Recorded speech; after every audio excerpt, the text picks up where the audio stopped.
Bonjour à tous, j'espère que vous allez bien. Je m'appelle Alexis, je suis gérant d'ACS Réalisation. J'aide les investisseurs à rénover sans stress en divisant par deux leur budget travaux. Dans cette vidéo, je vais te parler d'une erreur fatale qui a failli me coûter 50 000 euros et grâce à mon notaire, je l'ai évité. Donc, je vais t'expliquer ce qui s'est passé pour que tu puisses aussi, toi, l'éviter sur tes projets d'investissement immobilier. Tout d'abord, je suis à la recherche d'une maison d'à peu près 3 chambres dans une surface entre 80 et 110 mètres carrés à rénover. Et là, je suis tombé sur une maison à terminer, c'est-à-dire que j'avais uniquement le gros œuvre qui avait été fait avec la charpente et les menuiseries double vitraux plus volets roulants intégrés. La maison n'est pas viabilisée, donc c'est-à-dire que j'ai toutes les viabilités eau, électricité, gaz, évacuation des eaux en limite de bordure de terrain.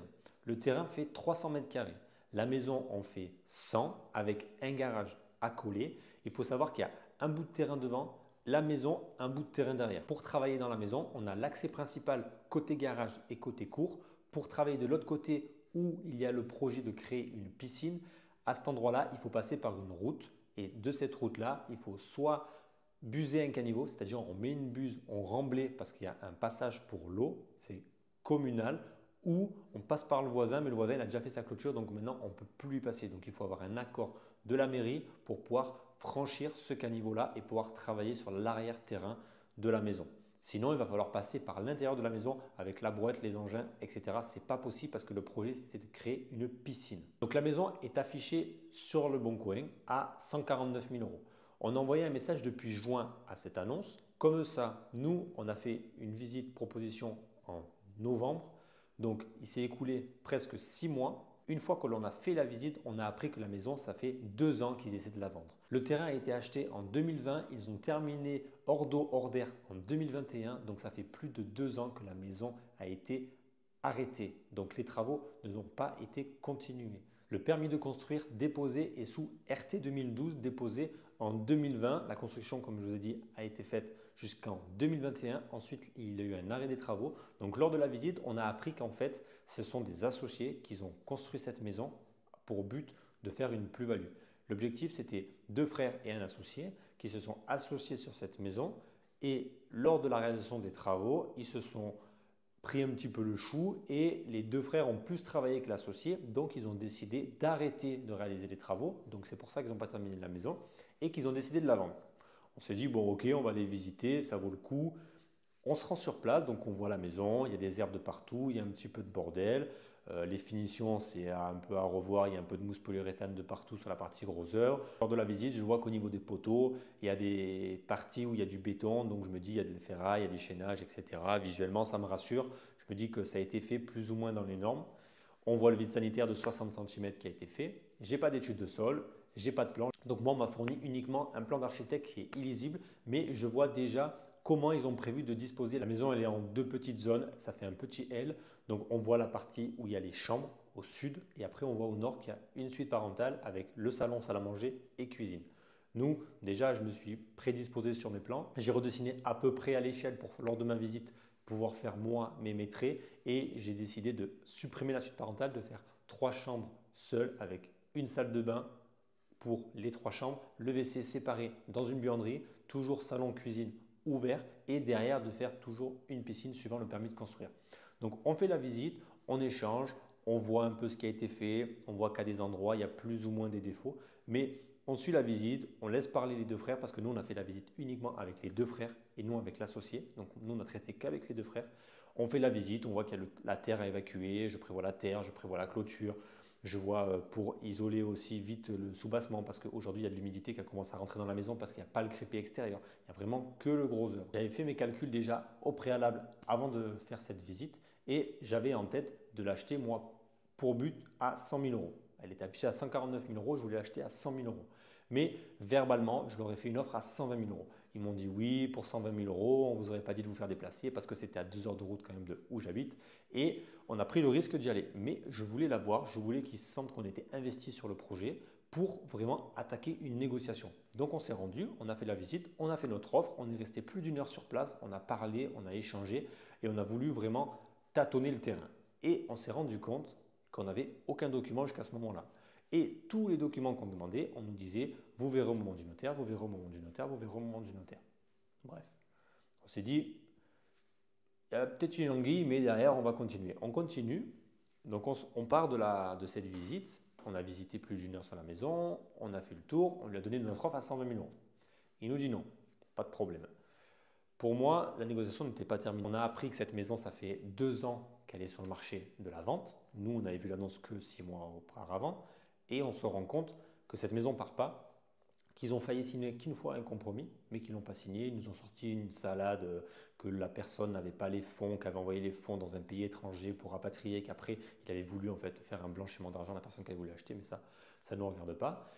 Et nous, je laisse passer 2 semaines, mais cette maison m'intéresse fortement. Donc, je fais une offre écrite à 130 000 euros. Je m'engage, je l'écris, je leur envoie. Ils ne me donnent pas de nouvelles. Je les relance, ils me disent « oui, mais c'est trop bas ». Ok, on laisse passer. 2 semaines plus tard, ils me rappellent, ils me disent « mon frère et moi, on est prêts à enlever 1 000 euros de notre poche et vous, il ne vous reste plus qu'à payer 133 000 euros ». Je dis non, moi, ce n'est pas compliqué. Moi, je veux la maison, mon associé ne la veut pas. Qu'est-ce qu'on fait? Ils m'ont dit oui, patati patata. J'ai dit c'est pas compliqué. Vous avez mon offre écrite, 130 000 ou rien. Ok, on va rentrer dans les fêtes. Il me rappelle. Il me dit bon, on s'est arrangé, j'enlève 2 000 euros de ma part. Mon frère, il reste sur 1 000. Et du coup, on se met d'accord sur 131 000. Je dis ben, je te tiens au courant, etc. Finalement, j'accepte à 131 000. J'ai les coordonnées du notaire. Le notaire me dit je ne vais rien vous communiquer, ça sera tout votre notaire qui vous communiquera. Ok, ça commence bien. Donc, vis-à-vis de mon notaire, je prends contact. Il me dit, on va signer le compromis la semaine prochaine. J'ai dit, mais attends, tu veux me faire signer un compromis, mais je n'ai pas reçu les documents. Envoie-moi tous les documents, le permis de construire, les assurances. On m'a parlé de la décennale, on m'a parlé des factures des matériaux, etc. etc. Il me dit, ben, je vais regarder, je vous fais un point. On allait signer un compromis sans que le constructeur de cette maison ait un professionnel de l'immobilier. Ils ont une société, ils ont pas souscrit de dommages ouvrages, donc c'est de la responsabilité pénale. Ils ont leur permis de construire qui n'est plus valide parce qu'il y a eu plus d'1 an d'arrêt de chantier. Donc aujourd'hui, leur notaire allait nous presser pour acheter cette maison qui n'est pas aux normes. Donc aujourd'hui, mon notaire il a dit stop parce que ce projet-là, il n'était pas viable. Aujourd'hui, on allait l'acheter 131 000 euros. Avec les frais de notaire, on allait arriver à peu près 141 142 000 euros. J'avais un budget de travaux intérieur de 40 000 euros, plus l'extérieur 30 000, donc j'avais 70 000 euros de budget de travaux. Donc le budget final était à 210 000 euros. Moi, j'avais déjà un crédit de 160 000 euros. Je comptais recontracter un nouveau crédit de 50 000 euros.